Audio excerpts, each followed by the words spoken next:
சரியான நேரத்தில் சரியான கதை. மேனிப்புலேஷன். ரெண்டாவது concept blame shifting. What is blame shifting அப்படின்னா, நான் என்னோட ரெஸ்பான்சிபிலிட்டியை டிஃப்ளெக்ட் பண்ணுறது.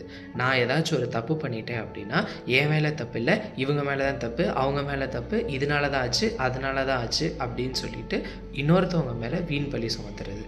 ஸோ இப்போது நான் ஒரு ப்ளேம் ஷிஃப்டராக இருக்கேன் அப்படிங்கிற பட்சத்தில் how to I quit this? First thing என்ன அப்படின்னா, இன்னொருத்தவங்களோட பர்ஸ்பெக்டிவை கேட்குறது. Listen to respond, to not listen to react. இது இல்லாமல் நம்ம ஒரு ஸ்பேஸ் கொடுக்கணும். அதாவது டிஃபென்சிவாக இருக்கக்கூடாது, ஓப்பன் டு கிரிட்டிசிசமாக இருக்கணும். இப்போது யாராவது நம்ம மேலே ப்ளேம் ஷிஃப்ட் பண்ணுறாங்க, நம்ம மேலே வீண் பழி சுமத்துறாங்க அப்படின்னா, அதை எப்படி ஹேண்டில் பண்ணுறது, அதை எப்படி ரெஸ்பாண்ட் பண்ணுறது அப்படின்னா, உங்களுக்கு ஏதோ ஒன்று தெரியும் அப்படிங்கிறத ஃபஸ்ட்டு வெளியே காட்டிக்கக்கூடாது.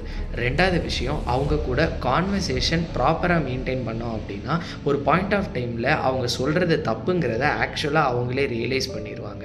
அட்லீஸ்ட் அவங்க அவாய்ட் பண்ணுவாங்க, இல்லைன்னா நீங்கள் விலகிக்கலாம். இன்னொரு முக்கியமான விஷயம் என்னென்னா, ப்ளேம் ஷிஃப்ட் பண்ணுறவங்க மோரார்லெஸ் அவங்களோட இன்செக்யூரிட்டிஸ் காரணத்தினால தான் ப்ளேம் ஷிஃப்ட் பண்ணுவாங்க.